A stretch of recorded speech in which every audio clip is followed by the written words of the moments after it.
So we are 7 episodes in. Yes. The ultimate episode of season 3, House of the Dragon. And it is called Dragon in the Winter. And I have thoughts about Yes. why it might be titled that.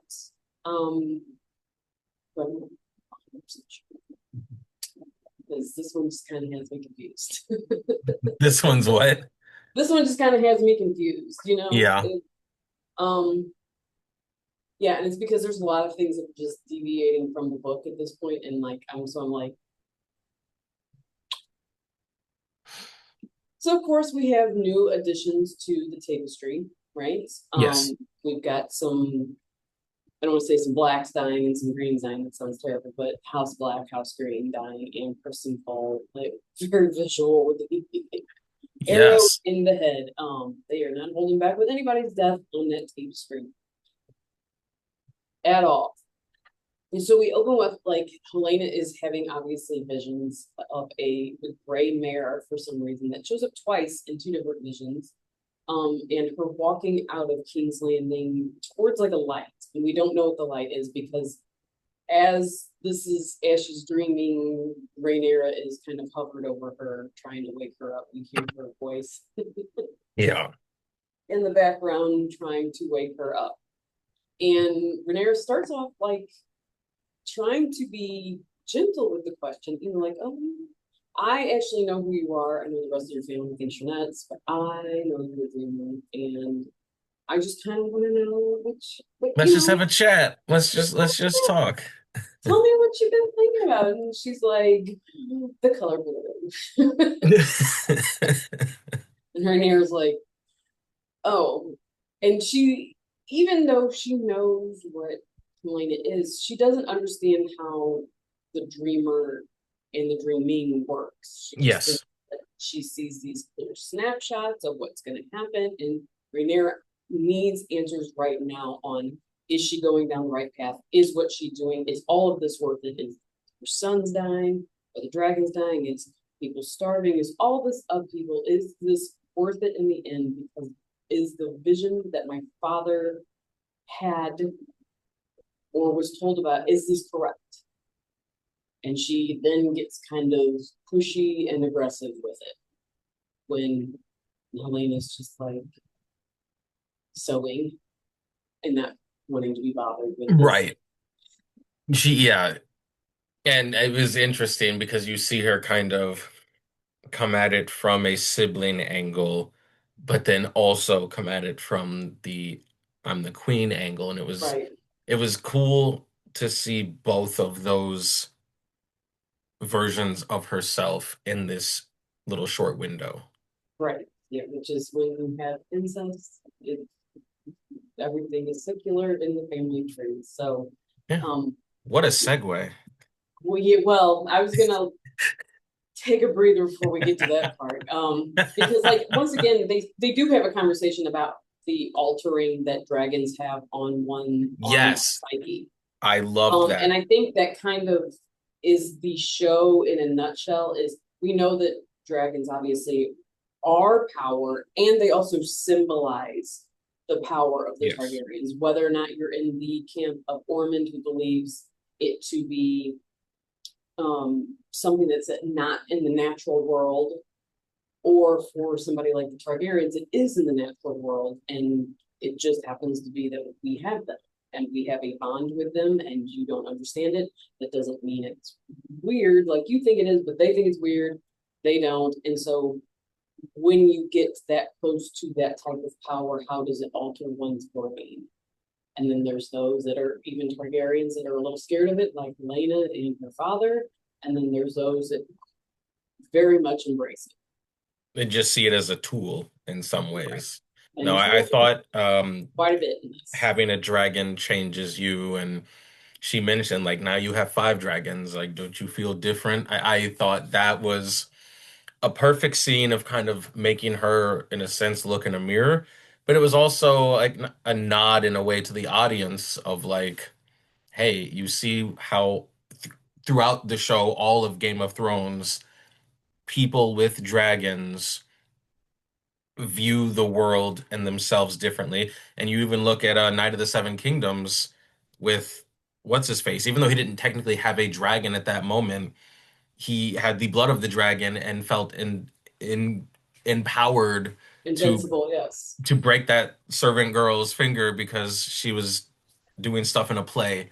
And I thought that was such a good little short statement that carries so much weight throughout the Oh entire yeah. history of Game of Thrones. And they keep bringing it up too. Yeah, So it's, I think they're really trying to show you that it is an illusion and also isn't an illusion of the power they hold at the same time. Like, because once they are all gone, then the Targaryens kind of go with them. And it yeah, takes a while until dragons reappear that a Targaryen actually takes over again. So, there's the illusion, and it's not so much an illusion of power when it comes to them, because to deny what they are and the power they hold would be crazy.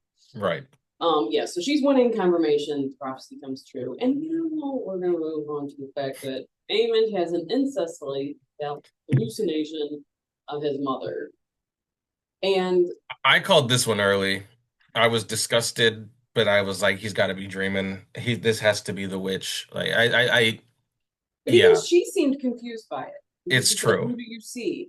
And it's wild because did she not know that all the Targaryen? Well, I mean, she must, because she says all the Targaryen later on when she confronts Aemon, she says all you Targaryen boys are after one thing, and it's the love of their mother. Yes. Because Daemon has the same kind of Oh yeah, in the same building in the same building, or castle, whatever. same bed, same Yeah, building, has dreams of mommy, and yeah. then but so like Alice apparently like I don't know if she produces these hallucinations or if they're just a manifestation of Harrenhal itself and that bed and the weirwood tree and all that kind of stuff. Or she knows there's a hallucination going on, just not sure what kind they are, but then must because of the mommy comment. But basically, when he comes to, just terrible phrasing, but comes to and he throws Alice off of him. He's I don't know if he's disgusted that it's Alice I that wondered about that too. I was like, what made you upset, buddy? because Let's he's dig like into this. because again later in the dinner it's like he's holding her hand, but then he's like disgusted when she wants him to like cut wood. It's Yeah. again another terrible phrasing, but I mean like it's there's just no way to get around this. Ah. So he leaves the bedroom and does see that his mother arrives in the exact same outfit that he had the dream of, which is kind of It says a crazy. lot of the same words. Yes, too. Yes. The Winter Wolves are marching closer to I believe they're going to I'm gonna blank on it. Going to Tumbleton, Humbleton, yes. but on their way to King, kind of like cutting through Tumbleton on their way to King's Landing. And they got Cole's head on the pike because they didn't want to leave their boy behind. Yeah. So yeah, Wayne arrives back in Tumbleton to warn Ormond that they're like a day away, which is crazy. The timing on a lot of this has been wild because like he leaves and like he's just in Tumbleton like an hour later. Yeah, And like they the kind whole of did that time. on the last season too Yeah, with certain things where it's like I realize that this part of the story, the stuff is taking place in a kind of close distance, sure. but not that close. And they've done this multiple times. Yeah, because they kept talking about like the Winter Wolves and everybody was like a fortnight away, but then it was like Wayne just ends up in Tumbleton, like even though they were with Christian Cole and like Yeah. so very confusing. But he shows up there and Ormond teases him that basically he was like, don't fret, I've got a piece to play. And you could just tell that like Wayne is just over him and Gwen needs to go somewhere. And I'm not even like faulting him.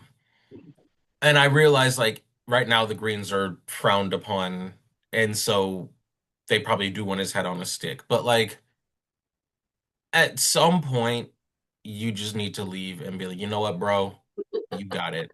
I'm literally going to go off to Essos or somewhere else and not be here for whatever this is. well Because you yeah won't even later tell me what you're doing. right Well, later when he has a conversation with Daeron, you can tell that they're both kind of in that headspace. Yeah. So Caraxes, my favorite dragon, shows up, flies to the Vale, and it's basically because he's heard news about his daughter being sighted, and confronts Jane Eyre with her lover, and she mentions she mentions the word nettles, which again, for people who've read it, are like, oh, they're finally like admitting that they're tossing away the character of Nettles and using Rhaenyra as it, but I don't know if that'll make some people mad just by the fact that that character is not being used, or if it's, like some people just might enjoy hearing her use the word.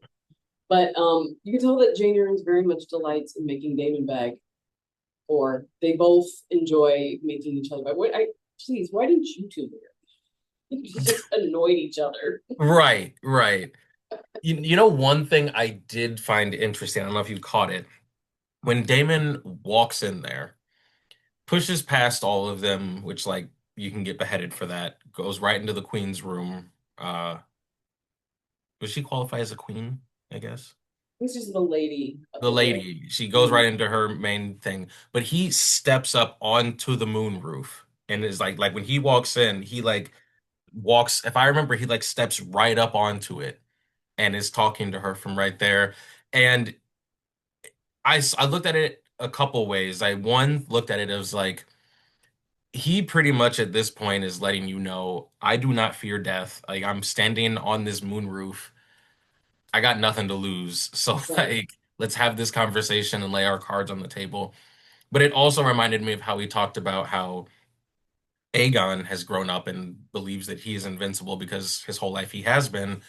You look at Damon and he truly, truly believes he is invincible just sure. because, I mean, you look at him, he walks up onto the moon roof right there. When they go back to King's Landing, he has his dragons, but when they get off the dragons, it's him and Rhaenyra and no backup, and he is fully prepared to go in there, doesn't flinch. Back in the Right, early seasons, he goes up against the crab people and they're there for weeks, months, however, and then finally he's like, you know what? And then just goes, runs into the cave. sure. Like this guy on multiple occasions does not blink, and I think it's just it adds so much depth to his character of seeing someone who literally at any point is like, we can all die right now. Like, Right. what do you want to do?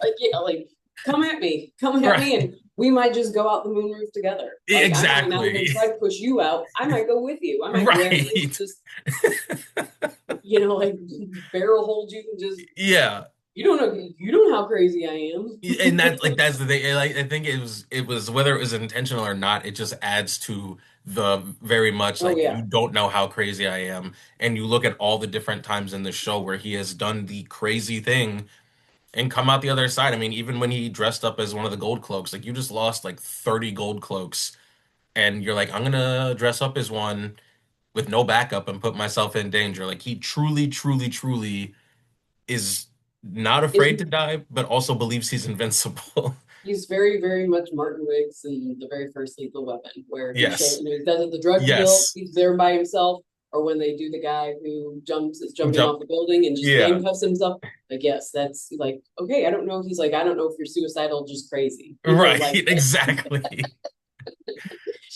so Bela and Adam are still out searching for Vagar, and he makes a play for her, and she's like, so you've been talking to your brother, and he's like, Oof. which again, she should have chosen Adam, but whatever. But it goes back to what you said. He was kind of shooting his shot with her, and sure, she was entertaining it, but it's clear, like it's clear which Right. suitor she was kind of leaning towards. But that one, oof, I don't know if that's worse than what Peter Parker's going through right now, but that was brutal.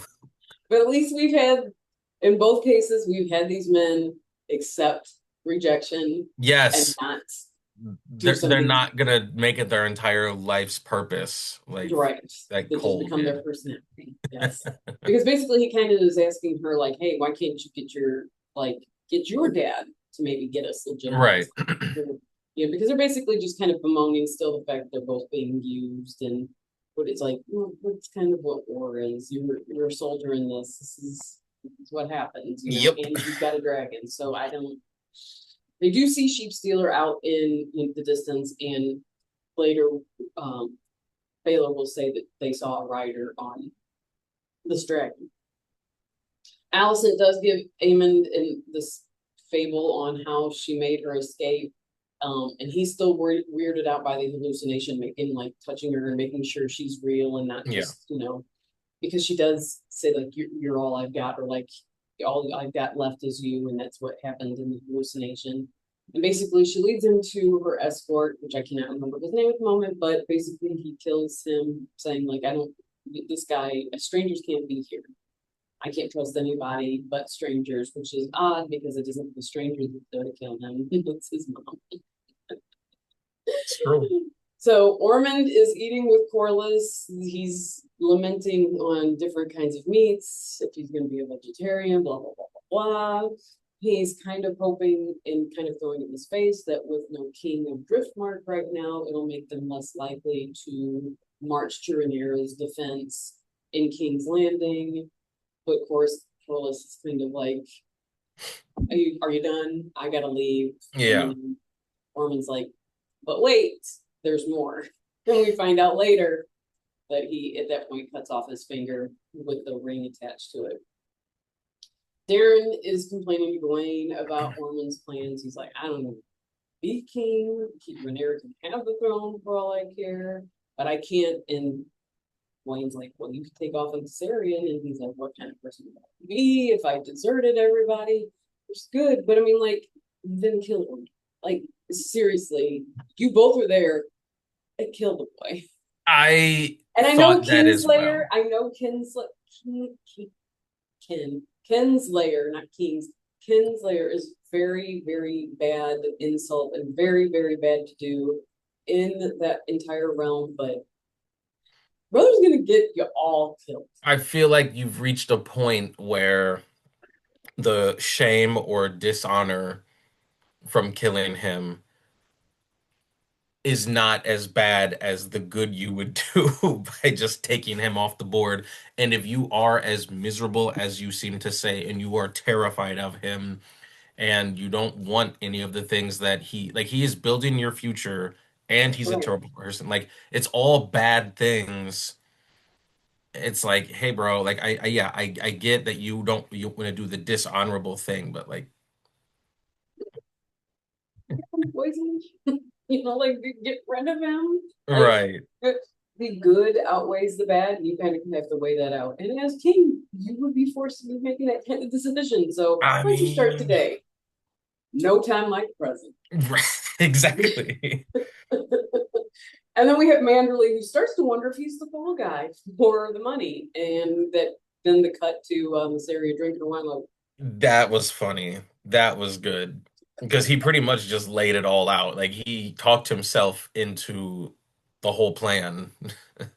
right. And It's yeah. like, so this is happening, and this is happening. It's almost like you guys are making me take the fall for this. And I'm like, Right.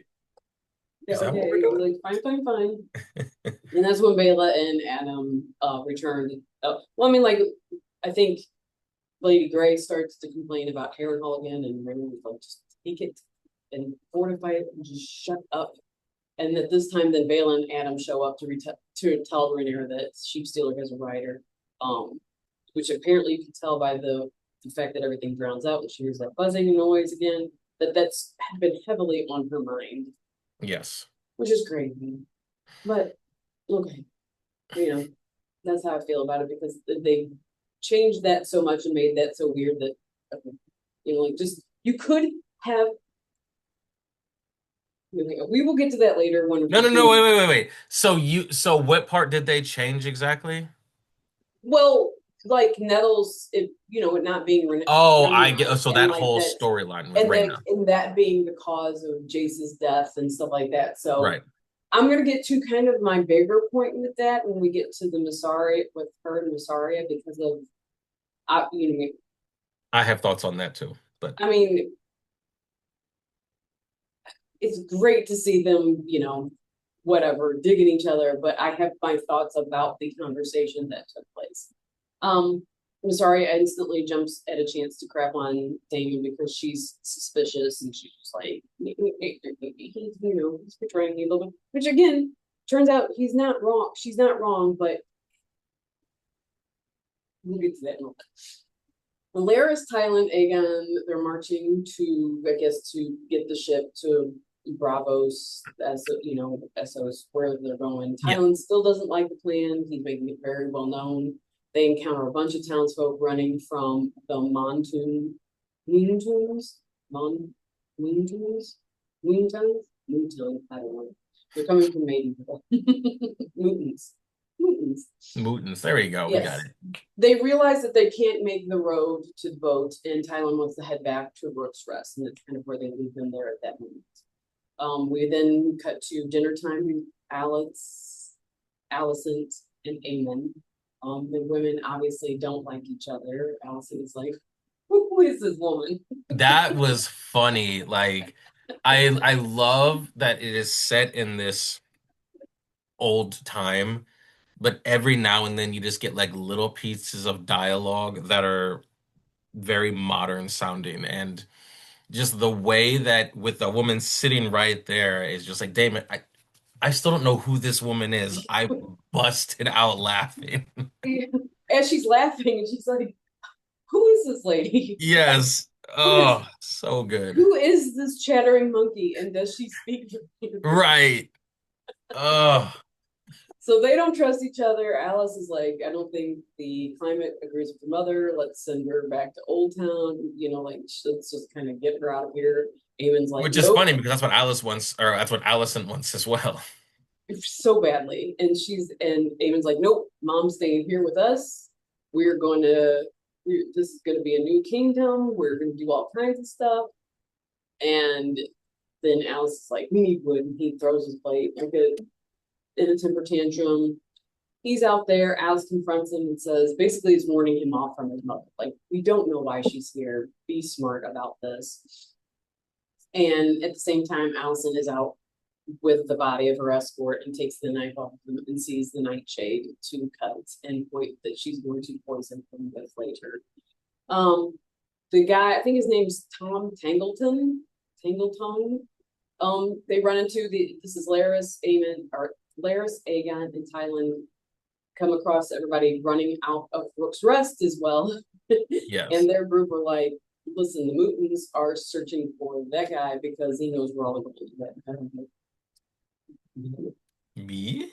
This guy? And then Larys and Tyland start arguing with Aegon right there about what to do with Aegon.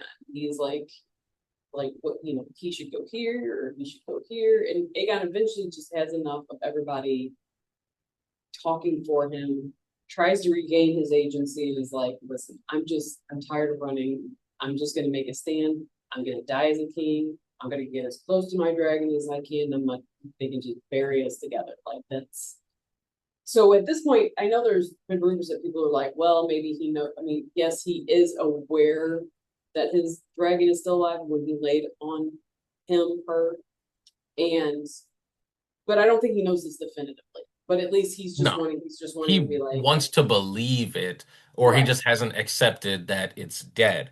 I right, don't think he 100% would stand in front of people and like, no, I know it's alive. It's just in a coma. Like, I think it was more wishful thinking and right, unwilling to accept what we all thought as not the audience, but what the realm thought of as the truth.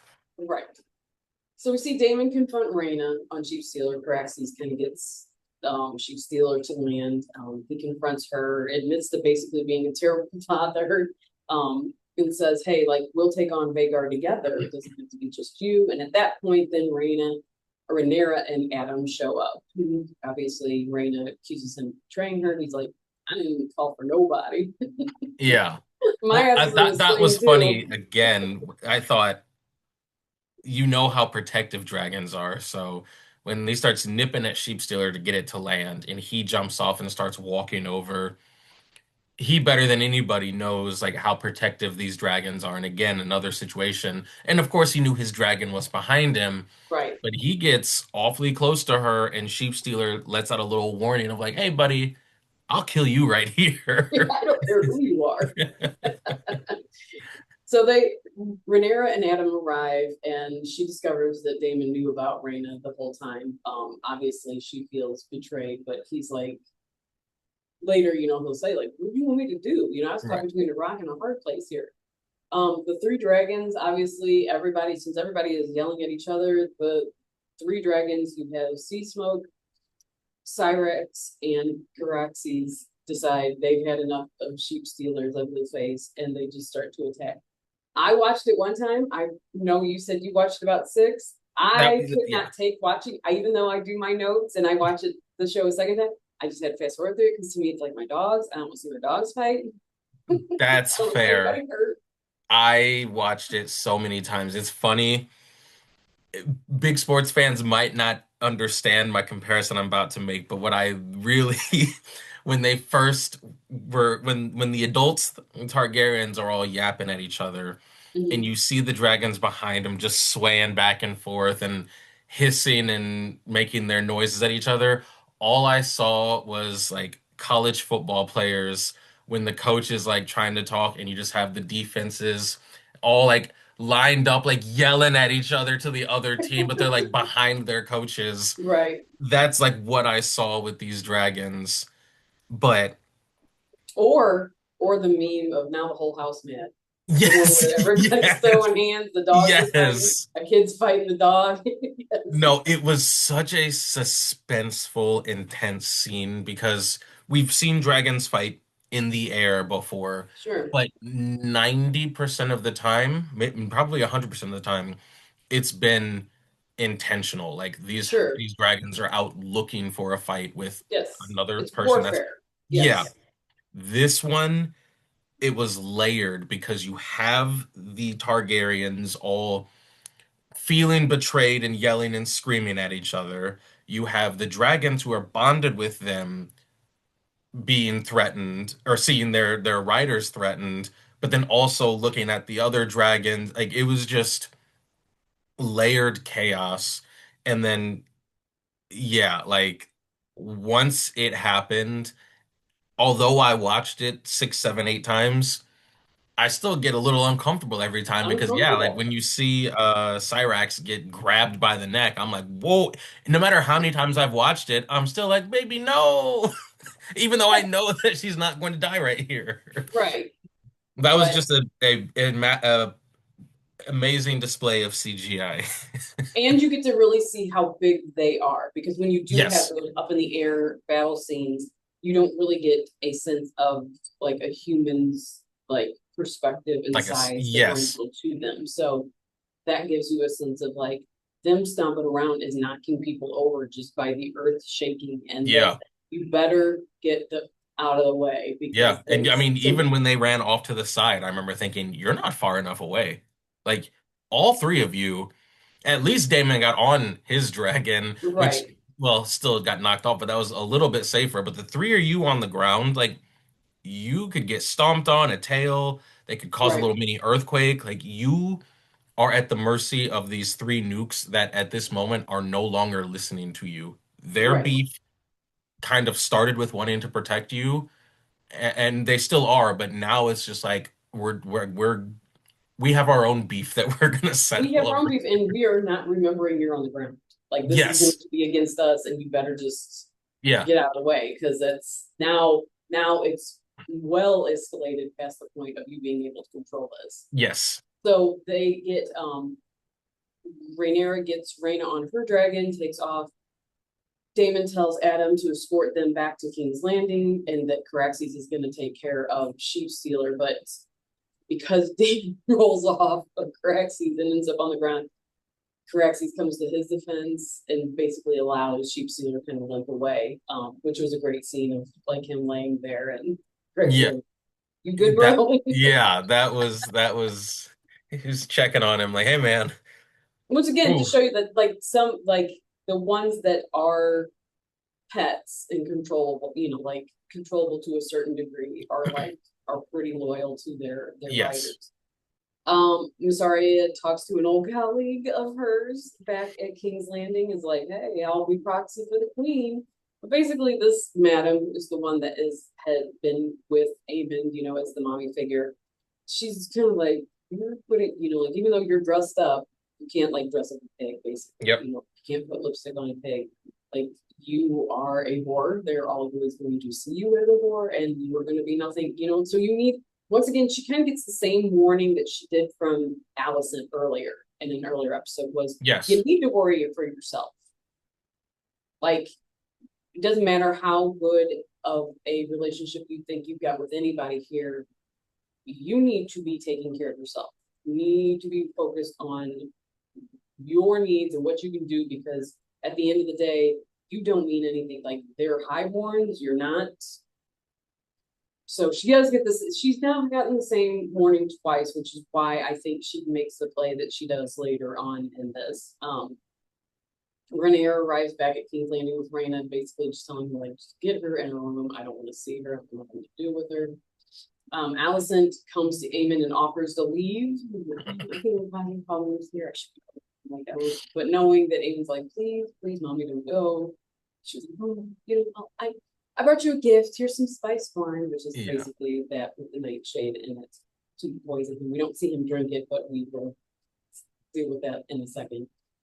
Daemon comes to Rhaenyra and to plead Rhaenyra's case, and he apologizes, but Rhaenyra is not having any. I mean, like she's not angry. I think it's the I'm not angry. I'm just kind of thing. She's not angry, I'm disappointed, and there's a bit of relief because up until she saw it was Reyna, Massaria had her believing that he was plotting against her.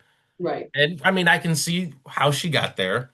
right, And then you see it's Reyna, but then she's also dealing with the reality that Daemon and Reyna assumed that she would kill her when she found out that Jace died. And, she made the comment of like, um, I forget her exact words, but like, is that what you think of me?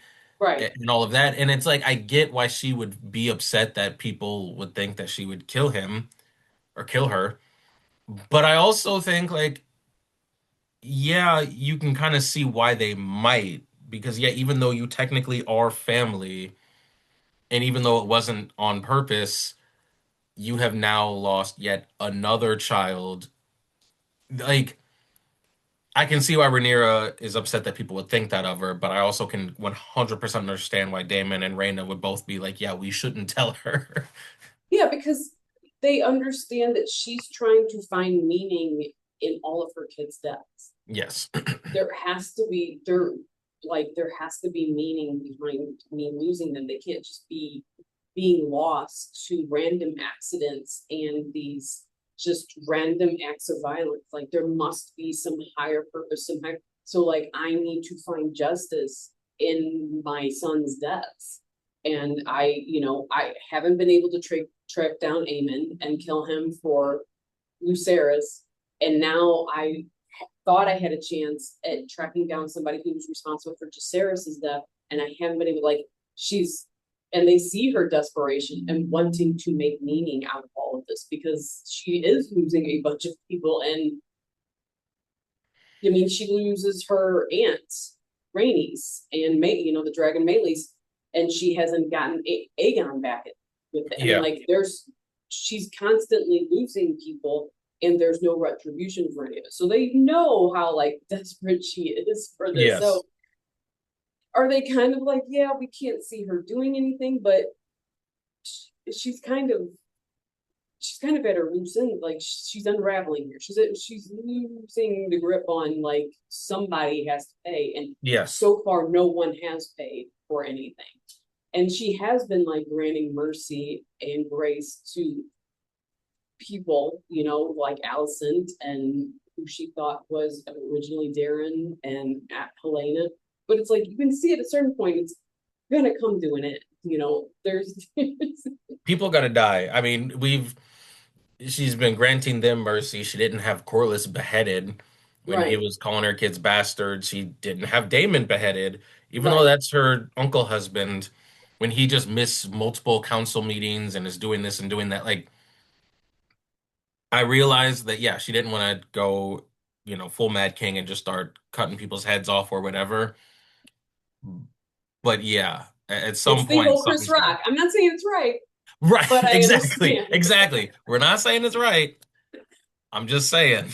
But we understand. Yeah. So we get Baylor reunites with Rhaena and says we're gonna make this all better. Like she because Rhaena obviously apologizes for everything and Baylor forgives her and she says we'll start a new day.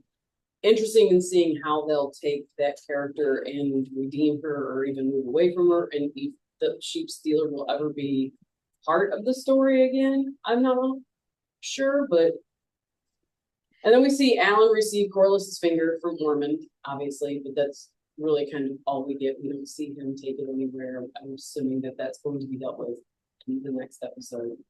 Aemond stumbles into Alice after his mom has poisoned him. She calls him an idiot. An idiot. We know he's not dead, but she basically is like, tried to warn you in this. And Yeah. we see Allison try to escape Aaron Hall. We don't know how far she's going to get, obviously. And Helaena dreams of giving birth, the child being taken away from her, and then she dreams of getting on Dreamfire and burning a whole bunch of people. And she also dreams of her kids being a little bit older, son, Jaehaerys, and I'm assuming Maelor is the child she's carrying right now. Those two kids, a solar eclipse happens, and then I'm not sure if it's snow or ash falling. I've seen And both. I've seen yes, people say both. right, and kind of like screams of destruction, and you hear like a lot of destruction going on. And I'm not sure if that's like the we. I know she's a dreamer, and I'm not sure 100% is that does she see things just in the future, or does she also dream of things in the past? I don't know if like she's dreaming of like the destruction of Valeria when it happened, and like the ash coming from the volcanoes and all the fire and stuff. I don't know. Um, but then you could be like, oh, that's why it's called the dragon in the winter, because it could be snow, could be her dreaming of the prophecy of fire and ice. Yeah, I,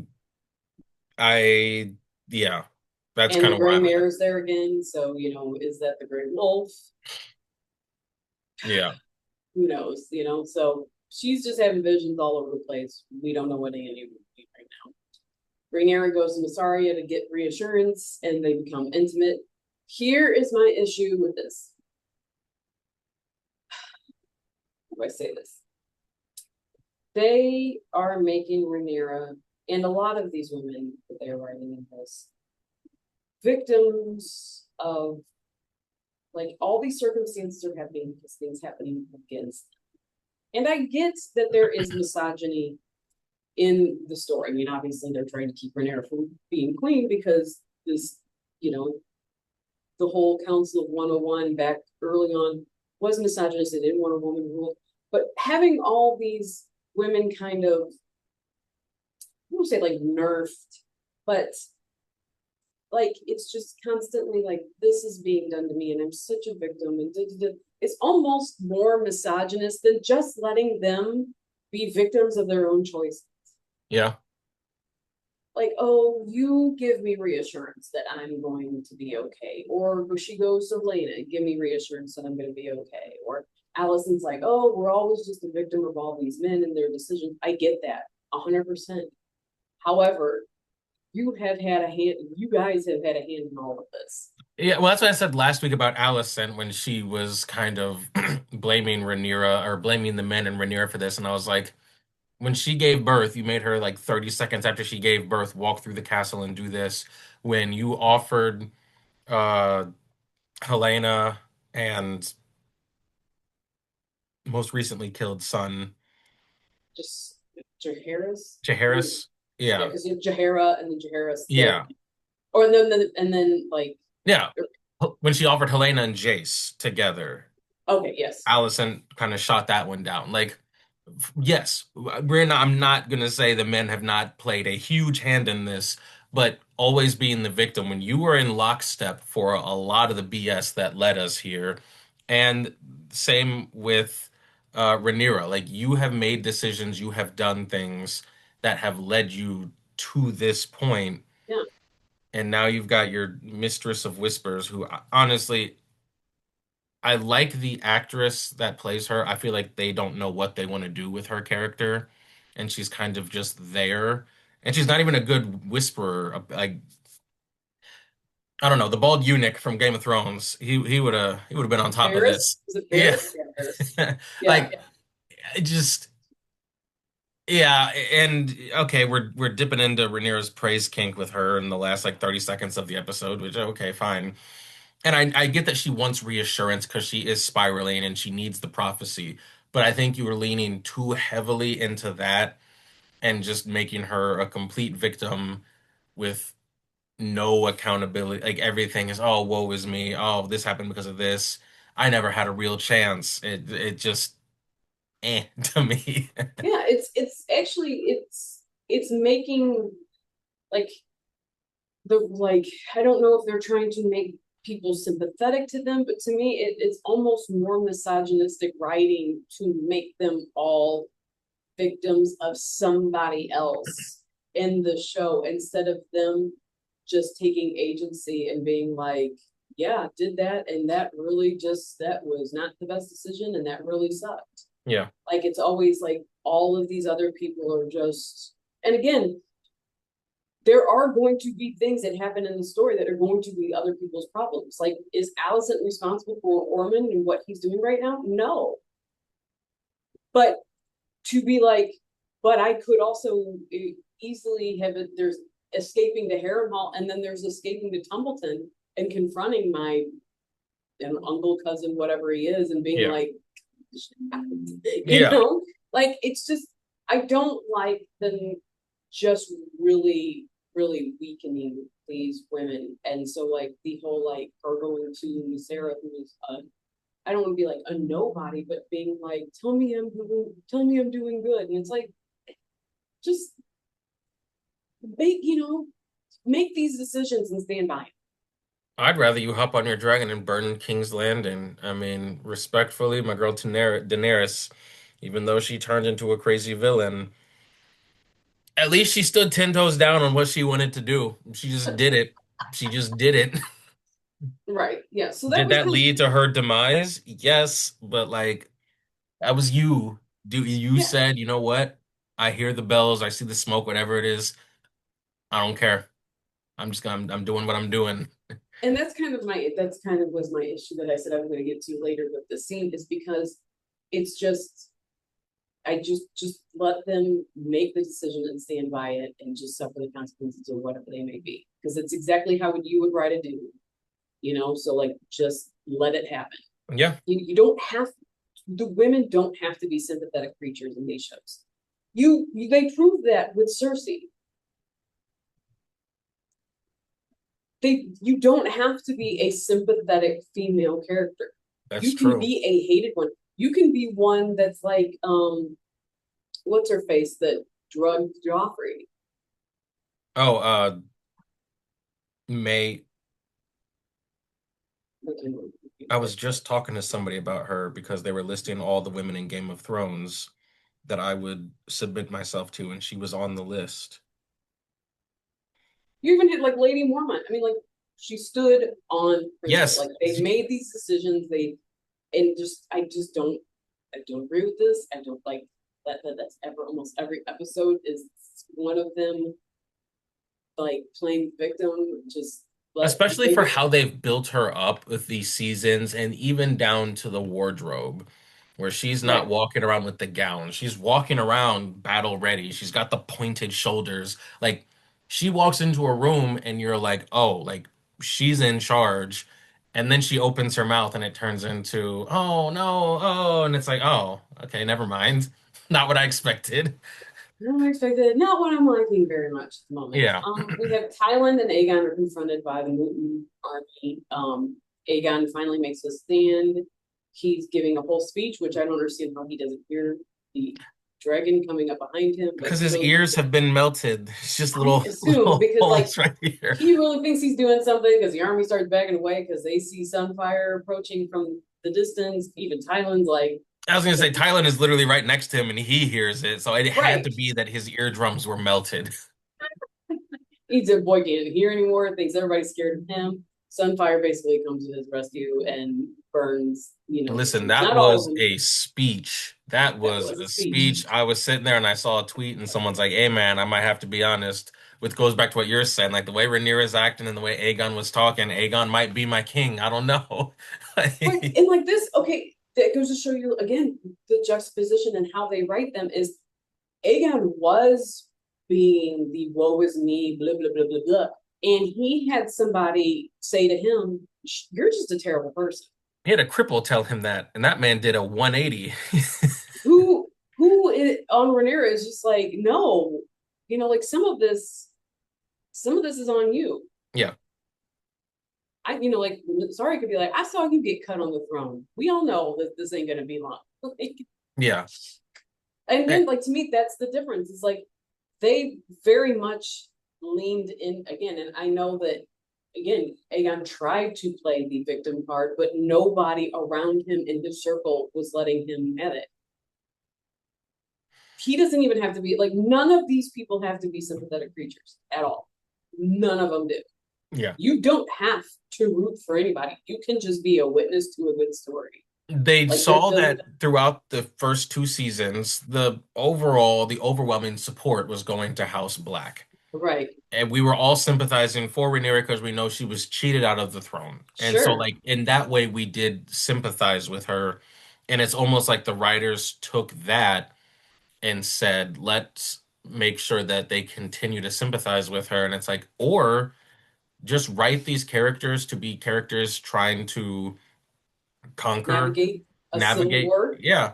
And, you know, we'll root for who we want to root for. We'll enjoy the characters, but I feel like because we were sympathizing for her being cheated out of the throne originally, that they said, "Oh, sympathy for Rhaenyra," and that's in the writing room. That's like on the board, and it's like underlined and circled, and so they want to like stick that into her entire character, and it's like, no, like I can sympathize with you here, and still like you don't have to be a damsel in distress and the victim all the time. Just Mm-mm. because at this point you were the victim doesn't Right. mean you still are. Still are the victim. Like it's again, and you're queen right now. So Yeah. shush. Yes, you have no gold, but you're still the queen. And I think it's something to be said. Like, yes, she wanted to go fight the Battle of the Gullet, and she got locked in the room. Right. And that sucked because she was willing to go into battle and she got locked in the room. But then you see But with Daemon, even that sucks as story writing to yeah, me. Because don't neuter her. yeah, Like, I mean, if they all go out and fight and she loses her son, she loses her son. right.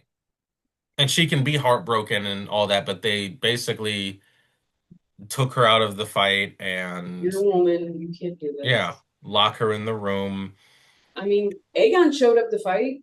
I mean, they weren't thrilled about it, but he showed up to fight. I mean, like, obviously, look at what happened to him, but he still got to do it and did it. Yeah, and she has, I know the whole Tumbleton thing, she has her guys on the dragons, and I realize she's the queen, so they don't want her to die, but like you said, he's the king.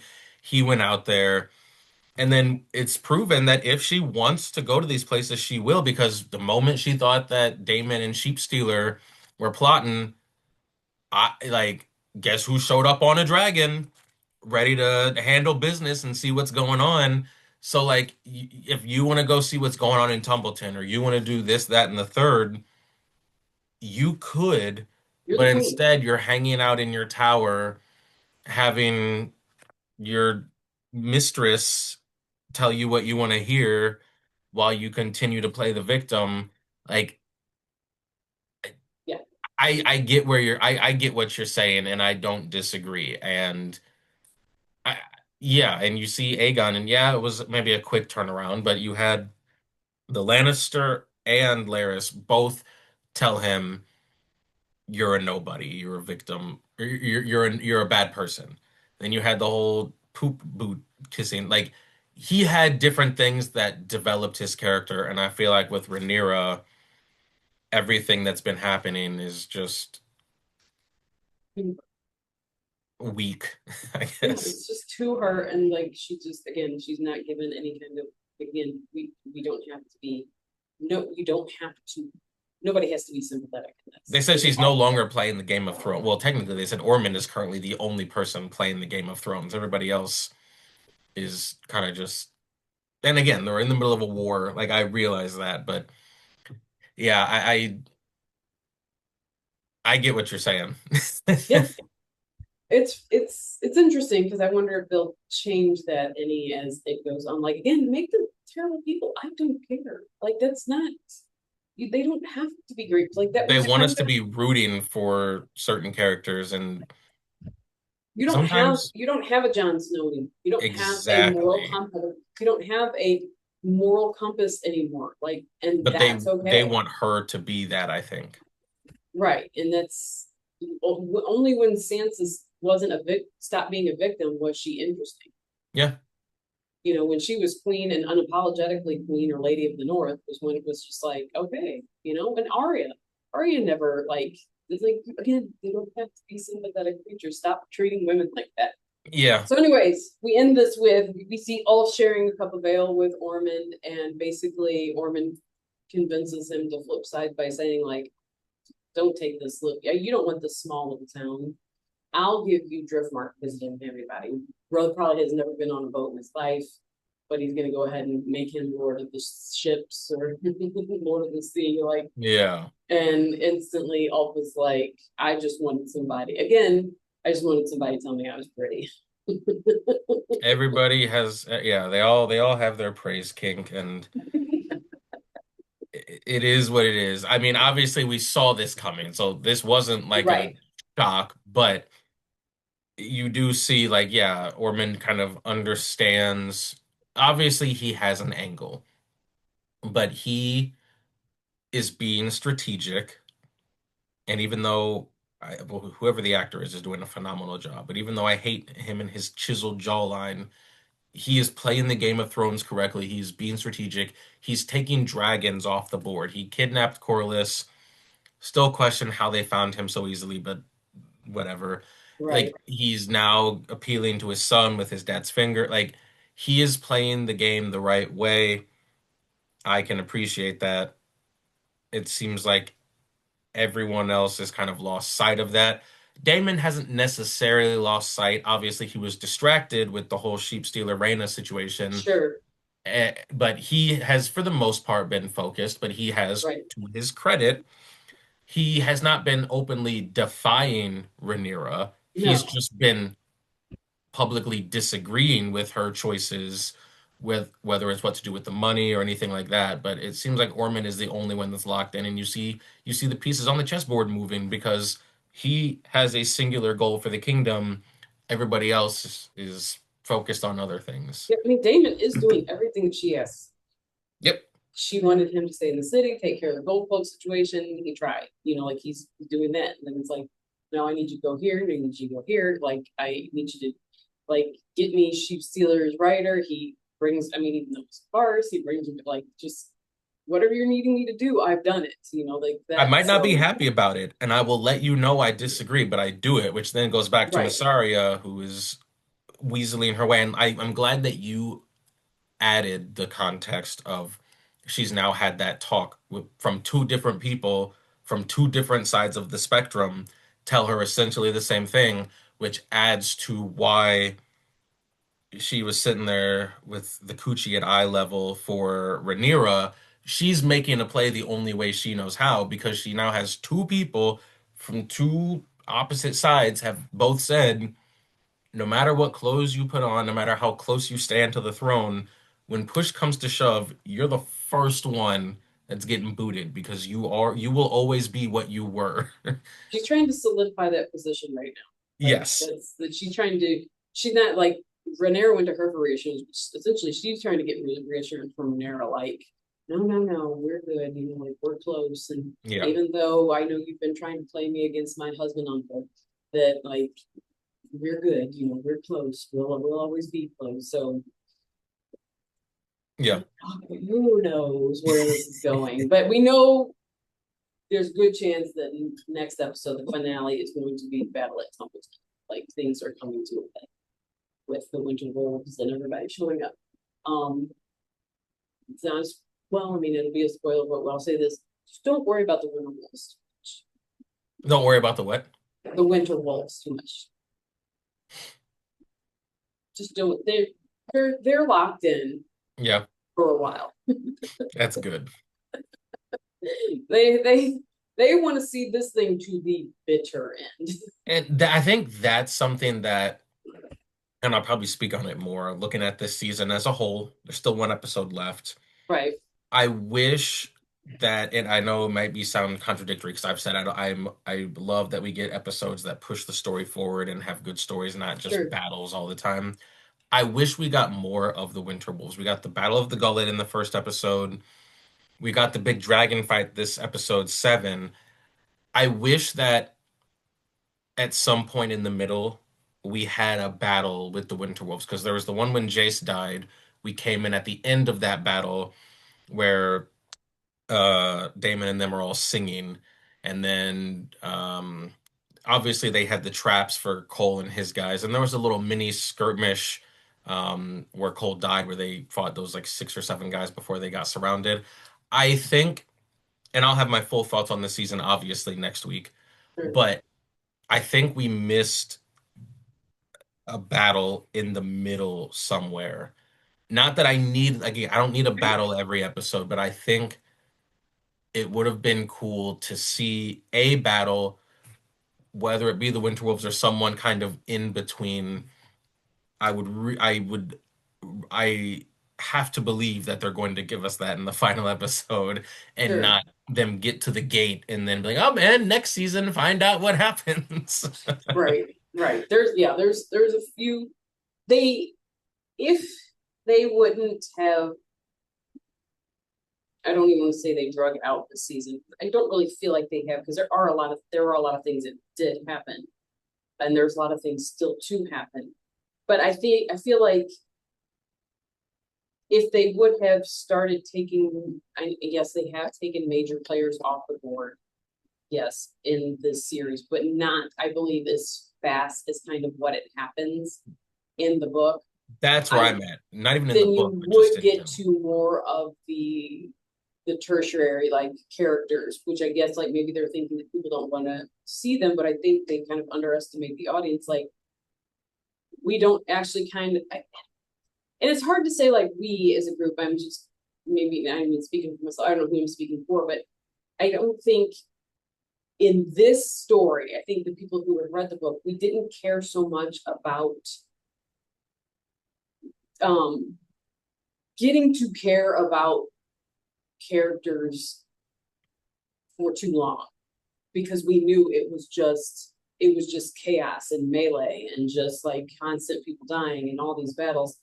But I know that they need to have like characters, of a story. And it's just Right. in that story, there's so much battle and so much death and so much going on that if they would have done it like the book in like, let's say season 2 didn't drag out as way it did, and this season maybe didn't drag out the way it is, the which is crazy because in Game of Thrones you had Sean Bean's head cut off in episode 9.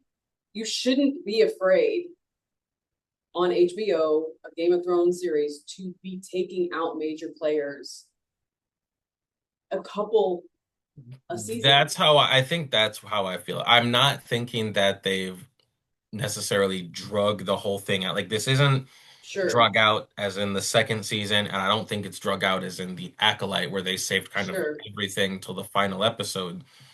But I think in this episode 7, I think there were things that probably could have happened, a couple things here or there that they waited a little too long for that could have happened in the middle of the season to add a little meat and substance to right, episodes 4, 5, and 6 or something like that. right.